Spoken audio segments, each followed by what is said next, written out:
السلام علیکم ورحمت الله وبرکاتو. قدرمنو په نوې ویډیو کې به تاسو ته دا سیټینګ راوښیم د موبایل چې تاسو خپل موبایل په یو منټ کې چک کولی شئ. په موبایل کې څه هم مسله وي، څه خرابتیا وي، نو هغه تاسو خپل له موبایل په یو منټ کې دننه چک کړئ او هغه خپل له موبایل په ذریعه تاسو حل کړئ. که تاسو چېرته موبایل اخلئ سمپل دغه سیټینګ وکئ، تاسو ته به د موبایل هر څیز چې دی هغه اتومیټیکلی چک شي. کم څیز خراب وي نو هغه به تاسو ته مخې ته هم راشي، نو تاسو د هغه خرابتیا ویستلو کوشش کولی شئ او دغه مسله خپل له موبایل نه تاسو په خپله ویستلی شئ. نو راځئ ویډیو را سره تر اخره وګورئ، ویډیو سکپ کوئ مه. خو دې نه مخکې نوټیفیکیشن رس دی که تر اوسه پورې تاسو زموږ ټیکنیکل پښتو یوټیوب چینل نه سبسکرایب کړئ، دا سبسکرایب کړئ، خوا کې د غنټې نشان هم کلیک کړئ چې زموږ نوې ویډیوز تاسو ته په وخت باندې در رسي. دې لپاره به تاسو اپلیکیشن پکار وي، هم د دغه اپلیکیشن لینک موږ تاسو ته ډسکرپشن او کمنټس کې راکړی دی. تاسو بس سمپل دغه اپلیکیشن خپل موبایل ته انسټال کړئ. کله چې انسټال کړئ دا بس تاسو نه پرمیشن غواړي، دغه ته به تاسو پرمیشن ورکړئ. ټیک ده، مطلب که تاسو وګورئ تاسو له هر څه راکړي دي، ډسپلی وغیره، سی پی یو په موبایل کې چې ستاسو هر څیز استعمال شوی دی دا ټول تاسو له راکړی دی.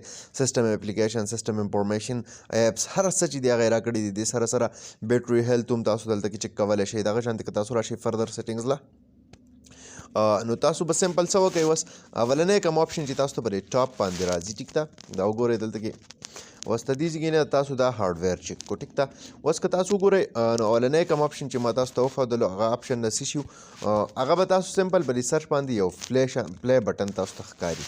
ټیک ده، تاسو به دغه پلی بټن باندې کلیک واخلئ. پلی بټن باندې تاسو کله کلیک واخلئ دا وګورئ تاسو یو جنرل دی یو پروفیشنل دی. که جنرل کول غواړئ که پروفیشنل کول غواړئ، خو ستاسو موبایل به یو نمونه یو قسم سکین شي. دا وګورئ په دې سمپل تاسو کلیک واخلئ. کله چې دا تاسو کلیک کړئ نو تاسو به څه وشي دلته کې دا وګورئ دا بس تاسو موبایل اتومیټیکلی سکین شي. دا به الاف کوئ، پرمیشن غواړي، ټوټل پرمیشن به دلته تاسو ورکئ.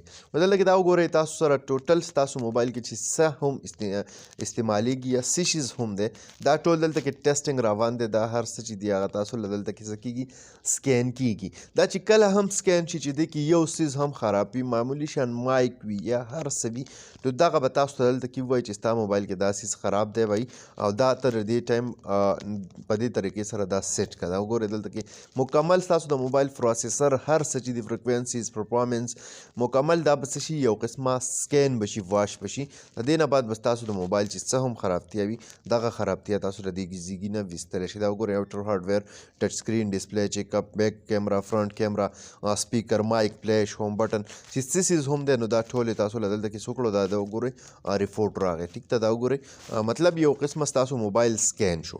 په دې طریقې سره تاسو د موبایل هر یو خرابي، هر یو مسله یو منټ کې دننه معلومولی شئ او هغه حل کولی هم شئ. قدرمنو دا نوې ویډیو امید لرم چې خوښه شوې وي. که خوښه شوې وي لایک یې کړئ، چینل سبسکرایبول مه هېروئ، ملګرو سره شیر کړئ. تر بلې ویډیو د خپل ځان ډېر زیات خیال ساتئ. د خدای په امان.